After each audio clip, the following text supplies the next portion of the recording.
Our next speaker, not from STEM, but from one of the communities around us. Dr. Patrick McCauley is a professor of philosophy and religious studies at Chestnut Hill College with a great interest in Kantian ethics. He is an author, and his most recent work is titled Into the Pensive, which explores the philosophy behind the worlds of Harry Potter and has future publications in the works. But mostly he enjoys spending time with his 2 sons and his wife, Catherine. In his talk, Unbounded Complexity, he will discuss language as a means of simplification. Please welcome Dr. McCauley to the stage.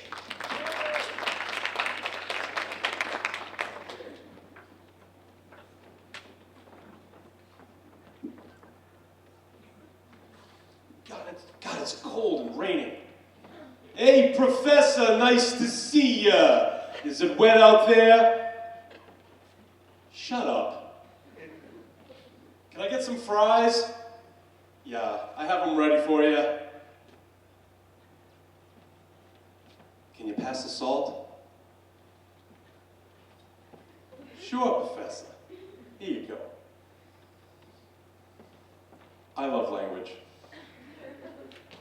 Anybody who knows anything about a scanning, tunneling electron microscope knows that I could spend the rest of my life investigating the details and the complexity of this particular item. You guys know about scanning and tunneling electron microscopes? There's a lot you could look at here with my pink Himalayan salt. Language is a simplification. Language is a tool. It's one of the most important developments or evolutionary characteristics of our species. It allows us to take an infinitely complicated world and manipulate it with great ease and efficiency. I don't have to think about the infinite detail of this. I can just simply ask John to pass me the salt, and he will pick up the salt and hand it to me. We use language in this way all the time. It's one of the most effective things that we use to understand the world around us. We can look at a piano or the steps or a really cool wolf with some excellent sunglasses, and you know exactly what I'm talking about. But the fact of the matter is that I can take my scanning electron and tunneling microscope and go over to the wolf or the steps or the piano or those really cool sunglasses and spend a lot of time, perhaps the rest of my life, investigating its complexity in detail.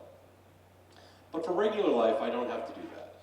I can just ask John to pass me the salt, and he can pick up an item that we both agreed upon at some level and some magical ability to identify at the same time. We do this, and we train kids to do this at a very young age. In fact, we measure some of the stages of human development with regard to the acquisition of language. And we give them small words, just like we give them small, well-defined toys, like blocks. I particularly like that item that we give kids that's a ball, but it has the outlines or the little holes in certain shapes, and you have the little objects that are the same shape, and they put them through the correct shapes in the ball so it goes inside. And language works a little bit like that, but the item has to be exactly the same shape as the hole in the ball for it to work. And our brains are a little bit like that too. When we simplify very, very complicated things into language, we put them into very clearly defined shapes. It works, it's very efficient. We use it all the time. The problem is that sometimes, every once in a while, we'll look at these kids, and the kids will be picking up language like they pick up toys, and begin to identify the thing with the word and the word with the thing. Which leads me to step 2. The first one was I love language. The second one, I hate language. How many people here have had that moment where you need to express something to somebody that you really, really care about, and you go to grab your usual tool, language, and you say things like, I'm sad. And they go, really? How sad are you? Well, very sad. Well, can you give me more? Very, very sad. Or, somebody has died, I am feeling grief. Are you feeling grief? Well, also mourning. Well, how does that feel? Bad. Very bad. How many people there's somebody crucial to you, right? And you're at this crucial moment in your life, and you walk up to her and you say, you know, I've begun to think that perhaps you may be one of the central people in my life, and I want to make sure that you understand that from my soul to you, you understand the magnitude of your importance in my life. So I've given you this Hallmark card. Which says, you're awesome, I love you. And she goes, Am I awesome? Do you love me? Yes! Yes, I do. Do you understand what I mean? No. I have no idea what you're trying to pack into that word, love. How many people have actually had that experience where you're like, you go to say something of incredible power, and all that comes out of your mouth is really lame simplifications of a complicated universe?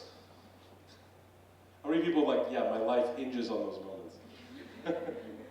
So, when you look at words, for example, one of my favorites is the word justice. If you pick out the word justice, most people, yeah, I got that. That's like salt. I have that word. I know how to use it. However, it turns out to be the case that for many of us, there's one side of us that think that justice refers to something like equality or equal treatment under the law. For other people, the word justice has something to do with revenge or punishment. I grew up in a neighborhood in which one of the kids down the street had a dad who had a big paddle with the word justice on it. It wasn't a happy little paddle. Yeah, seriously, this was real. 1972, it was a different time. But for example, you can hear people say, I want to bring justice to that country. I want to bring equality and equal treatment under the law. But other people will say, I want to bring justice to Saddam Hussein. And they don't mean equal treatment under the law. They mean something else. And the problem obviously shows up when you start talking about the fact that one person may be using it in one way, and the other person hears it in a different way, and nobody knows that that has occurred. I want to bring justice to Bangladesh. Wow, really? What has Bangladesh done to you?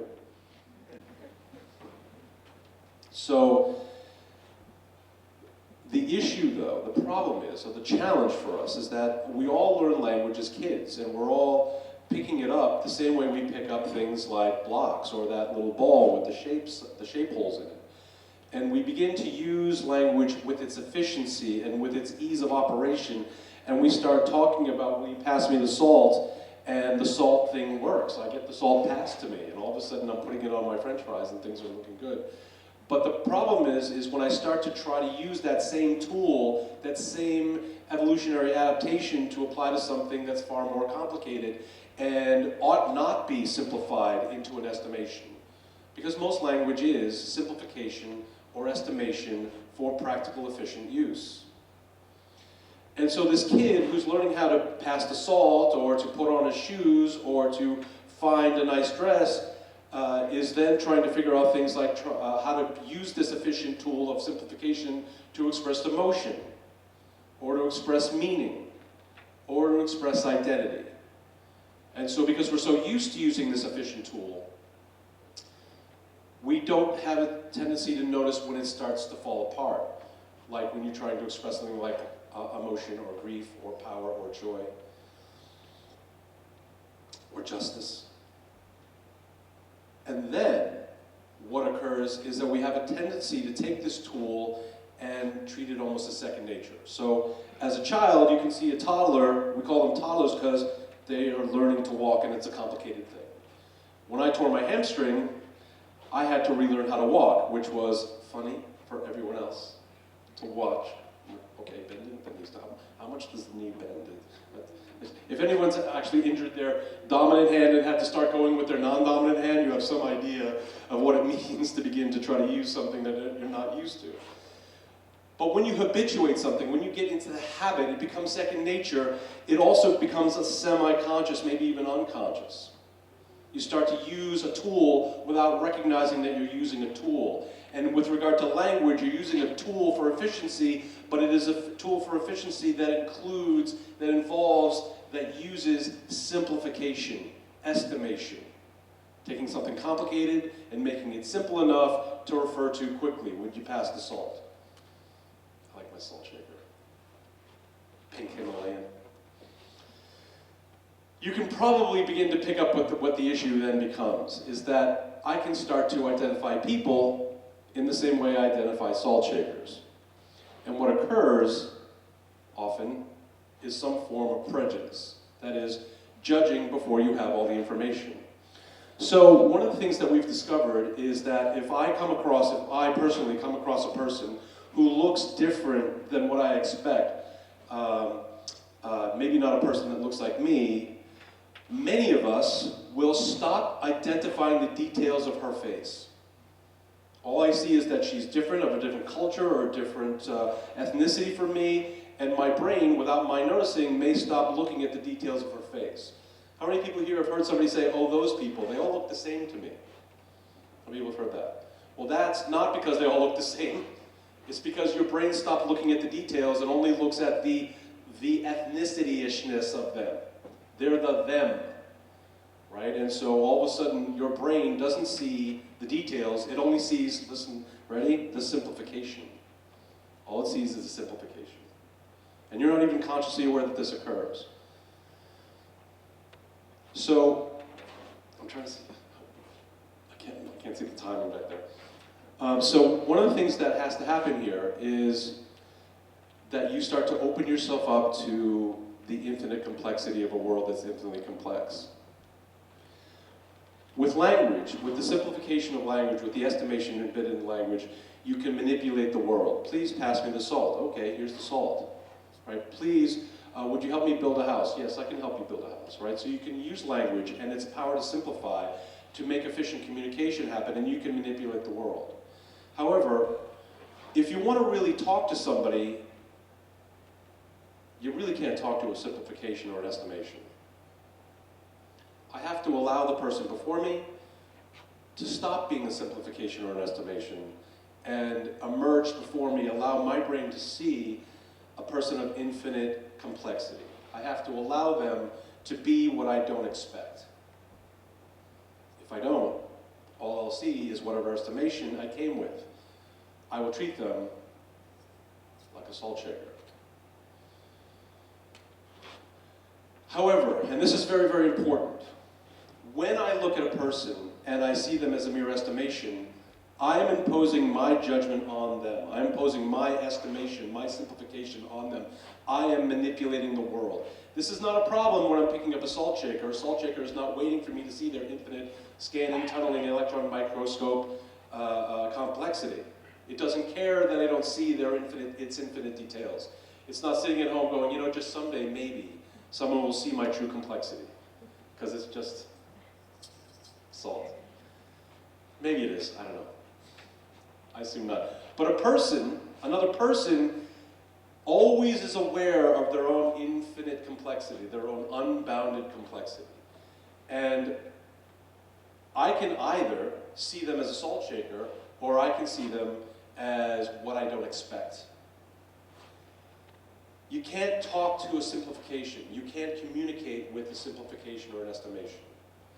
But as soon as you start to open yourself up to the infinite complexity of the world around you and the infinite complexity of the person before you, what you're doing is letting go of your desire to be in control of how you interpret things. What you're doing is allowing the world to manipulate you. When you simplify and estimate, you're controlling the world. You're manipulating the world. When you allow it to appear to you in its infinite complexity, you're allowing it to manipulate you, which is far less comfortable, but a lot more exciting. Going back to my bar. Oh, it's cold, it's cold, it's cold. Hey, John, can I get some fries with some salt? Yeah, you can get some fries. Here's some salt.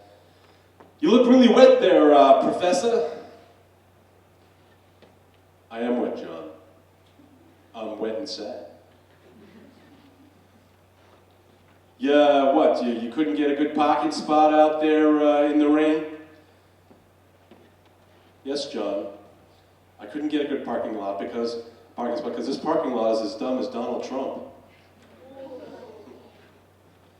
What did you say? I said your parking lot is as dumb as Donald Trump's immigration policy. Listen, Professor, I've had just about enough of this.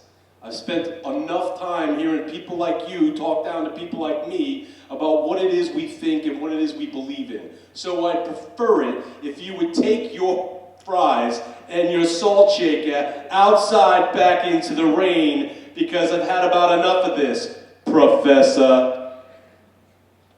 So that accent, I parked my car around the block in that concert last night. It was wicked hardcore. That's the truth. This accent here is my professor voice. Because if I start, welcome to Intro to Philosophy. We're going to be talking about people like Aristotle and Plato, and we're going to be finding whether or not we believe in absolute truths or relative cultural certainties. Most people would characterize me with a simplification, don't you think?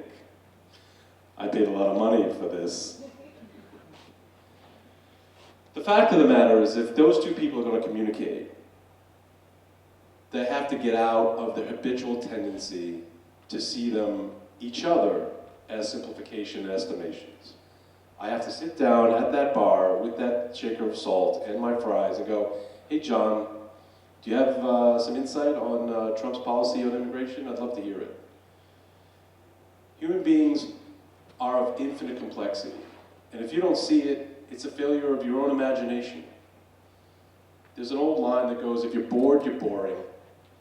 If you don't like the people around you, look, I met Catherine on a September night, and that's my wife, in 1990, and we had a conversation until way in the morning, and that conversation's been going on ever since, and I don't think I'm halfway through understanding who she's really like and what she really does and what she really thinks about. And every single day I go home and I'm like, oh, next chapter. It's gonna be awesome. She never stops being able to surprise me or take me off guard or to be something that I didn't expect. It's often said of people when they die that they'll be with you, you'll remember them the way they were. But the problem is that that's why you needed the real thing. They take you by surprise, they take you off guard, they say things you don't expect. That's one of the reasons why it's sad. But some of us are not dead. Some of us are still here. And if I really want to enter into a conversation about what's going on over the next year, we're going to be into a very serious political debate about things like racism, sexual violence, global warming, immigration, global warming. And if any of these issues matter to you, wait, I left one out, global warming. Also this other one, climate change. If I want to have any kind of serious political discussion about this, if I want to really enter into a debate with a real human being on it, I can't just go in there with my own ideas of saying like X, Y, and Z is true. And if you don't believe it, you're dumb.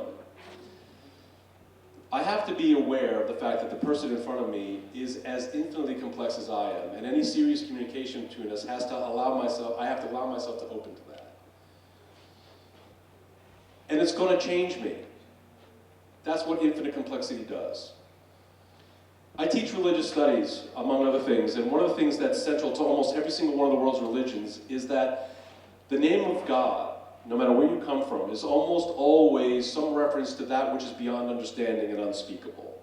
For example, in biblical Hebrew, the word for the God of Abraham, Isaac, and Jacob is YHWH, which gets badly translated as Jehovah or Yahweh, because in biblical Hebrew, it has no consonants and is therefore not pronounceable. It would be like TZXP. And the idea there is, in part at least, to remind the reader that the very thing that they're reading about, the God of Abraham, Isaac, and Jacob, YHWH, is not amenable to simplification and estimation. You can't take something that's beyond understanding and reduce it to a word that you can hold and manipulate. Because the point is to allow for a person who believes it, the point is to allow the meaning behind those letters, YHWH, to change me, not to have me change the thing, which is what estimation and manipulation of language happen. I'm not supposed to change God. God's supposed to impact on me. Right? But I have to keep reminding myself that the word I use for God is not the thing that it represents. So, sit down with somebody, particularly somebody who's different than you, have the conversation, expect it to change you. Thanks. Thank you, Dr. McCauley, for your insightful talk on the infinite possibilities of language. Does anyone in the audience have any questions for him? All right, well, I have one. I know you talked about the limitations of language and how sometimes it's hard to communicate and we need to estimate. Do you think that's something we need to improve on as humans, or is it okay that we estimate ourselves? So the issue is knowing the difference between a person and a salt shaker. And I know it's like, seems like it's easy. The problem is that we habituate the use of language as an estimation. We make it unconscious. And so I talk about the piano or the chair or the stool, the steps, and then the person. And I have a tendency to apply the same interpretive principle, which is really a simplification, to the person. Particularly if the person is somebody that I have a habit of encapsulating in a small box, like, oh, you're a dude, or you're a high school student, or you're an American young male, right? And so instead of seeing you, I see whatever stereotypes that I have for you, but I do it at a subconscious level, and so basically I reduce you to a salt shaker. And so I have to recognize that it's probably okay to talk about a piano as a simplification, and maybe even a statue of a wolf with cool sunglasses as a simplification. But as soon as I'm in the realm of something that requires and deserves being regarded with unbounded complexity, I need to pull out of my habit and open myself to being affected and changed by what I can't reduce. I have to allow you to be of infinite complexity and infinite seriousness if I intend to communicate, because otherwise I'm just talking with something of my own creation.